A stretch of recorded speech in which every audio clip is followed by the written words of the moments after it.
有没有过这种经历？某个瞬间，你猛地意识到你被困住了，不是身体被困在原地，而是你的心、你的脑子日日夜夜都被一个人，甚至一群你讨厌到骨子里的人死死缠住。他们是谁？也许是公司里那个每次开会都抢你风头，把你的点子说成他功劳的心机同事，可能是家族聚会上总爱阴阳怪气、明里暗里戳你痛处的长辈，又或者是那个曾经背叛你、让你夜不能寐的前任，甚至只是网上一个素未谋面却追着你骂的键盘侠。这些讨厌鬼就像寄生虫一样吸附在你的精神世界里，你可能无数次在深夜里因为他们说的一句话、一个眼神，气得翻来覆去睡不着。在脑子里，你彩排了100遍跟他们吵架的场景，幻想自己能怎么痛快的回击。你把大量的心力、宝贵的时间全部浪费在分析他们、猜测他们、诅咒他们上。有时候，甚至连做梦都想跟他们大战300回合。我们都一样，本想在这世上活得热烈自由、洒脱自在，结果呢，却常常因为这些讨厌鬼活成了自己都最厌恶的样子，变得面目狰狞、心力交瘁。你肯定也想过，我到底该怎么办？有人曾问过一位作家，怎么面对那些天天找茬、追着骂你的人？他的回答至今让我醍醐灌顶，充满了东方的智慧。他天天骂我，证明他生活中不能没有我，而我不搭理，证明我的生活可以没有他。这话说得太绝了，一语道破天机。原来我们跟那些讨厌鬼之间的纠缠，本质上根本就不是什么对错输赢，而是一场关于你生命主权的无形战争。你是把生命的掌控权交给他们，任由他们在你心里兴风作浪，还是牢牢抓住，为自己而活？答案呼之欲出。人到了一定年纪，见过了足够多的人情冷暖，会越来越觉得看清一个人不必揭穿，讨厌一个人无需翻脸。因为我们慢慢明白，生命中最宝贵的资源不是时间，不是金钱，而是我们的心力，那份专注、平静和爱自己的能量。与其耗尽心力去恨，不如学着用更高级的方式跟他们温柔地告别。这可不是懦弱或妥协，而是一场深刻的自我修行。今天我想跟大家聊聊这场修行的3个层次，希望能帮各位把心里的讨厌鬼请出去，拿回属于自己的生命主权。情绪的陷阱，你不是在讨厌它，而是在喂养它。在讨论怎么处理之前，我们必须先理解一个最底层的逻辑：为什么我们那么容易被一个讨厌的人困住？心理学上有一个概念叫做情绪反刍 （emotional rumination）， 指的是反复、被动的思考负面情绪以及它可能的原因和后果。就像牛反复咀嚼胃里的食物一样，当你讨厌一个人时，你的大脑就开启了反刍模式。他今天为什么用那种眼神看我？是不是对我有意见？他那句话到底是什么意思？是不是在内涵我？我当初要是那样回过去就好了，都怪我反应太慢。这些念头会像病毒一样侵占你的思绪，消耗你的能量。你以为你在思考问题，实际上你只是在用自己的心理能量去喂养那个由讨厌催生出的情绪怪兽。这个怪兽会让你陷入2个致命的陷阱。第一个陷阱是确认偏误 confirmation bias。一旦你给某人贴上了讨厌的标签，你的大脑就会自动启动一个证据收集器，拼命寻找所有能证明他果然很讨厌的蛛丝马迹。他一个无心的皱眉，在你看来就是挑衅；他一句平常的问候，你听起来就是讽刺。你戴上了一副他很讨厌的有色眼镜，所见之处全是验证。第二个陷阱是能量吸血。心理学中有一种人被称为能量吸血鬼 Energy Vampire。 他们未必是坏人，但他们特别擅长通过制造冲突、抱怨、散播负能量来获取别人的关注和能量。当你将注意力持续不断地投射到一个讨厌鬼身上时，无论他是主动还是被动，你都在允许它稀释你宝贵的生命能量。你的愤怒、你的委屈、你的不甘都成了滋养它的养料，而你自己的世界却因为能量的流失变得越来越灰暗、枯萎。就像那个著名的故事，父亲让男孩用木炭去砸一件白衬衫，男孩砸得很解气，但当他停下来时才发现白衬衫只是脏了几个点，而他自己却从头到脚被木炭的灰烬弄得一片漆黑。你看，当你选择与讨厌纠缠时，你伤害最深的永远是自己。所以处理讨厌的人，第一步也是最关键的一步，就是深刻地认识到，我必须停止这场毫无意义的内耗，我的心力值得更美好的事情。心力的修行，从向外对抗到为我所用。当我们决定不再喂养那只情绪怪兽后，便进入了真正的修行阶段。这个阶段的核心是从向外对抗的战斗模式切换到向内探索的成长模式。这里有3种境界，层层递进。第一种境界，无视，建立你的能量防火墙。无视不是让你假装看不见，不是压抑自己的真实感受，它是一种主动的、有意识的选择性忽略。哲学家叔本华曾说，针对别人的行为动怒，就跟像一块横在我们前进路上的石头大发脾气，同样愚蠢。那块石头就在那里，你可以选择绕开它，也可以选择搬走它，但最愚蠢的是站在它面前，对它破口大骂，耗尽力气，寸步难行。宋代名相吕蒙正的故事，就是无视这门艺术的绝佳注解。他出身贫寒，刚被任命为宰相时，朝中许多出身名门的官员都看不起他。有一次上朝，他亲耳听到一位官员在背后指着他说，这小子也配当宰相。同行的人听不过去，要冲上去理论，看看是谁如此无礼。吕蒙正却一把拉住了他，微笑着说，若知其姓名，则终身不能忘，无益有损，何必问也。这句话充满了惊人的智慧。吕蒙正清楚地知道，一旦他知道了那个人的名字，这根刺就会永远扎在心里，每次见面都会想起那句嘲讽，心里的疙瘩便再也解不开。与其这样，不如从一开始就选择不知道。他不是没有情绪，而是选择不让这股负面情绪进入自己的能量场。他为自己建立了一道坚实的能量防火墙，这道防火墙叫做与我何干。别人对你的评价是他的课题，不是你的课题。他选择用他的嘴巴制造噪音，你完全可以选择用你的耳朵过滤掉它。你的人生剧本不应该由一个跑龙套的配角随意加戏。怎么建立这道防火墙？物理隔离，减少不必要的接触。他的朋友圈可以屏蔽，他的饭局可以不去。心理隔离，在心里默念，这是他的情绪，不是我的。我尊重他有发表意见的权利，但我选择不受其影响。请记住，最高级的报复就是无视。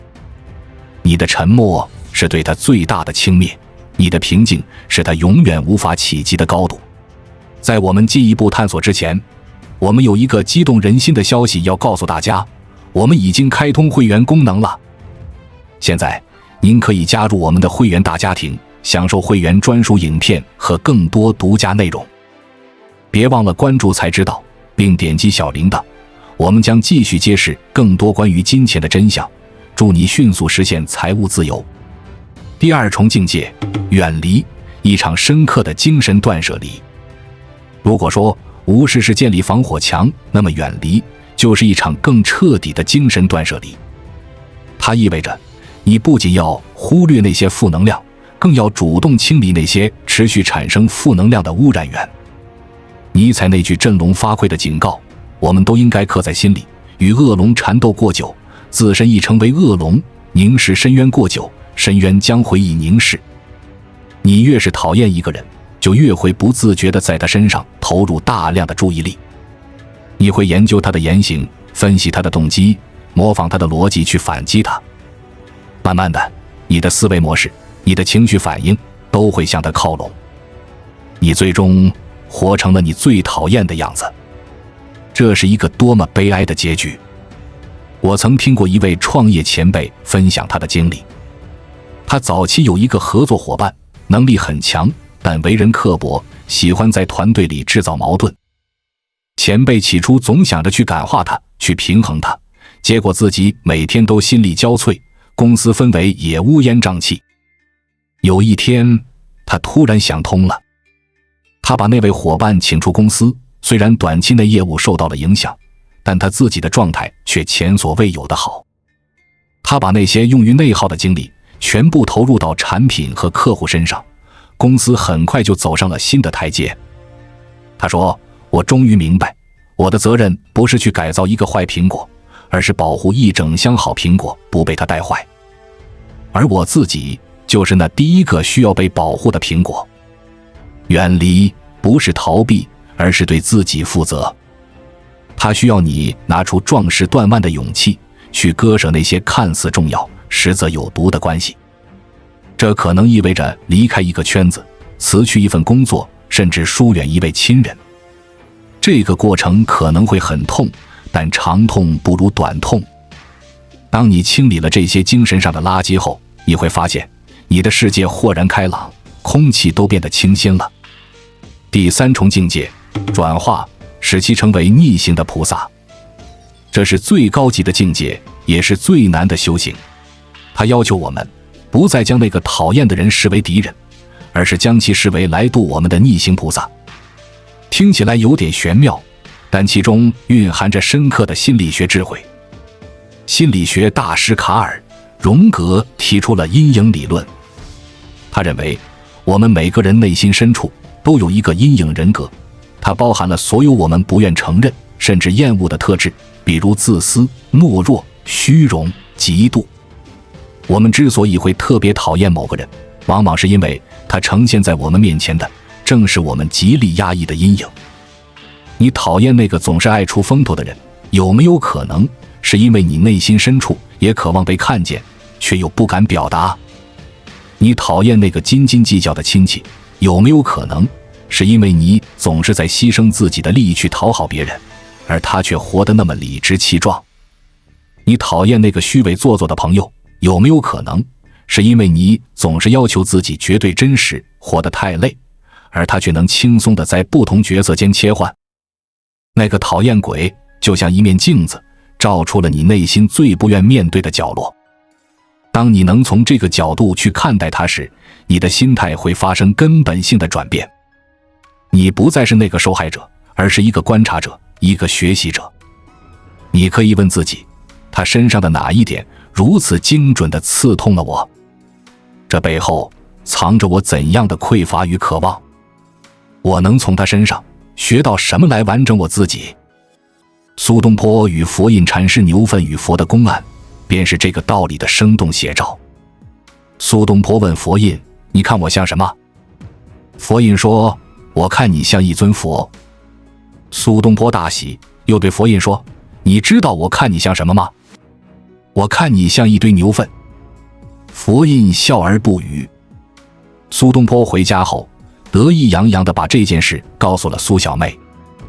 苏小妹听完，叹了口气说：“哥哥，你输了。”佛家讲，心有所想，目有所见。佛印心中有佛，所以看你如佛；你心中有牛粪，所以看他才如牛粪啊。你讨厌什么，往往就意味着你内在缺少什么，或者正在压抑什么。那个让你讨厌的人，他的出现不是为了让你痛苦，而是为了提醒你：嘿，看看你的内心，这里有功课需要你去做。当你能把每一次讨厌都看作一次看见自己的机会，你就把一块绊脚石变成了一块垫脚石，你把一份消耗变成了一份滋养。这才是真正的强大。格局的超越，当你身在山巅，便不见谷底的纷扰。完成了心力的修行，我们便来到了最后，也是最根本的一步——超越。这种超越，不是指你要在名利地位上压过谁，不是为了证明我比你强，而是一种维度的跃迁，一种生命格局的彻底打开。作家杨绛先生在特殊时期被下放到干校，遭受了种种不公与凌辱。他被剃了阴阳头，被安排去打扫厕所。那些曾经对他毕恭毕敬的人，如今却对他百般刁难。他讨厌过吗？我想，以人之常情，一定是有的。但他是如何处理的？他没有去争辩，没有去控诉，更没有沉溺于怨恨。他把打扫厕所当成了一门艺术。他把厕所打扫得一尘不染，甚至在里面装饰上了小花。在最不堪的环境里，他用自己的方式维护着内心的秩序与尊严。更重要的是，他和钱钟书先生从未停止过读书与思考。在没有纸笔的岁月里，他们在脑海中构思着未来的著作。他们选择了一种最高级的超越，在精神的世界里构建一个任何人都无法摧毁的王国。当他们从干校归来，写出《围城》《洗澡》《干校6记》等不朽名篇时，那些曾经欺辱过他们的人，在他们的世界里已经渺小到不值一提。你不需要去战胜他们，你只需要让他们从你的世界里自动消失。如何做到？答案只有一个：持续地、专注地、毫不动摇地去创造你自己的价值，去攀登你自己的那座山。当你在为自己的事业版图而运筹帷幄时，你不会在意办公室里谁又说了你一句闲话。当你在知识的海洋里尽情遨游，探索新知识，你不会在意朋友圈里谁又在炫耀他的名牌包包。当你在用心经营自己的家庭，享受天伦之乐时，你不会在意远方亲戚对你的生活有何评价。你的时间和精力都投入到了那些让你生命增值的事情上，你的世界变得越来越开阔，越来越丰盛。就像你坐着飞机飞到了万米高空，你往下看，曾经觉得雄伟的高楼大厦都变成了火柴盒子，曾经觉得拥堵的街道都变成了细细的线条。那些谷底的纷扰，那些路边的石子，你根本就看不见了。不是它们消失了，而是你的维度已经完全不同。努力奋斗的终极意义，或许不是为了得到多少，而是为了有权利对那些不喜欢的人和事轻轻地说一句不，谢谢。把讨厌还给世界，把喜欢留给自己。朋友，我们这一生会遇到无数的人，有些人像一束光，照亮你的前路；有些人像一阵风，带给你片刻的清爽；也有些人注定会像一粒沙，割得你生疼。你无法决定会遇见谁，但你永远可以决定如何与他们相处，以及让他们在你的生命中占据一个怎样的位置。面对那些讨厌的人，请不要再用翻脸的怒气去对抗，那只会两败俱伤；也不必用虚伪的原谅去伪装，那只会委屈自己。试试这趟更高维度的旅程吧，用无视的智慧关上那扇消耗你的门，用远离的勇气清理你内在的能量场，用转化的修行把每一块绊脚石都变成阶梯，用超越的格局让自己的世界海阔天空。最终你会发现，那个曾经让你咬牙切齿的人，不知何时已经变得模糊而遥远。你甚至会感谢他的出现，因为他像一个严厉的考官，逼着你完成了这场深刻的自我修行，让你成为了一个更强大、更通透、更自由的自己。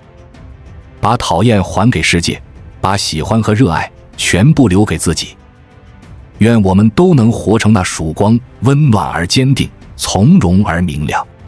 关注我，我是才知道，带你解锁更多金钱的真相。